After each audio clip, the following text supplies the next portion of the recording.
a moment, a few weeks into this season, where you catch your own hands moving without you. A lunch wrapped and packed before you're even fully awake.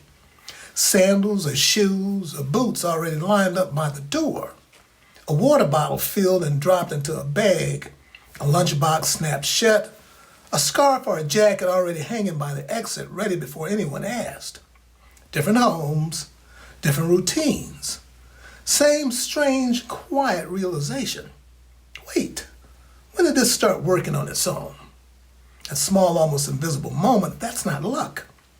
That's not the chaos finally running out of steam on its own. That's a rhythm, quietly built, finally showing itself. If you haven't felt that moment yet, that's completely normal too. It's coming. And either way, this episode is about how to build it on purpose.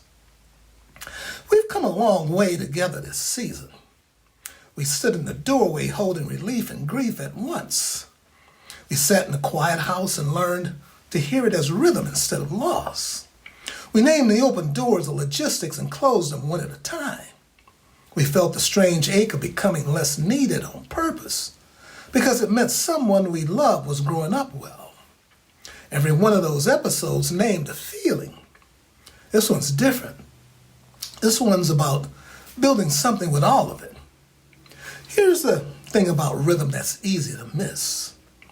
A rhythm isn't something that happens to you once summer ends.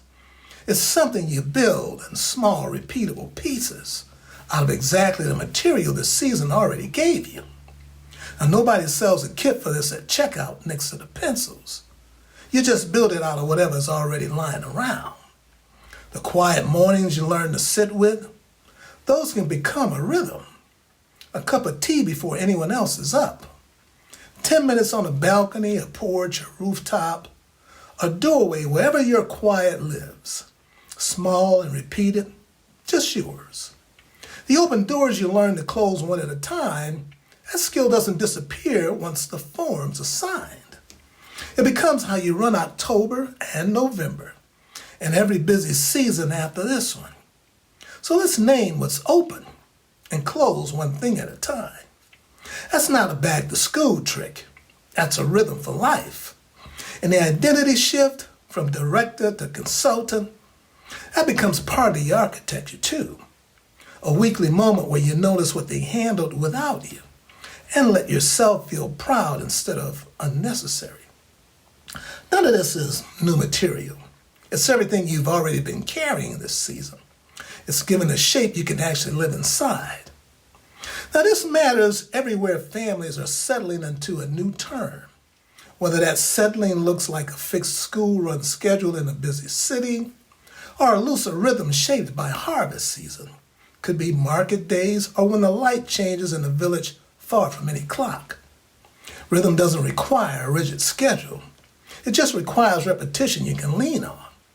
And if you're building this rhythm entirely on your own, a single parent, a grandparent without a second pair of hands, or a foster parent still finding your footing, 2 or 3 anchors is still enough. Rhythm was never about how many people are carrying it. It's about repetition, however small. Even 2 or 3 anchors a week, a shared meal, a walk, a quiet cup of something warm before the day starts, it can turn a scattered week into one that feels like it belongs to you again. So here's the shift I want to offer you. I want you to close out this season together. Stop waiting to feel settled before you start building rhythm. Rhythm isn't the reward at the end of adjustment. Rhythm is the adjustment. Every small repeated thing you choose, a morning ritual, a weekly check-in, a Friday routine that's just for you, it's a thread. And enough threads repeated enough times become something sturdier than a schedule. They become belonging. You crossed a threshold in the first episode of this season. You're not standing in that doorway anymore. You're somewhere further in, a little more tired in places, a little wiser in others, and slowly building a rhythm that's entirely your own. That's not a small thing. That's the whole season quietly succeeding. So I want to thank you for walking through this with me. The relief, the quiet, the overwhelmed, the letting go, and now the rhythm you're building out of all of it. So what's one small ritual you're building into your week this fall? I'd really love to know. And if the series helped you feel less alone this season, share it with a parent who needs it too. Take care. Stay connected.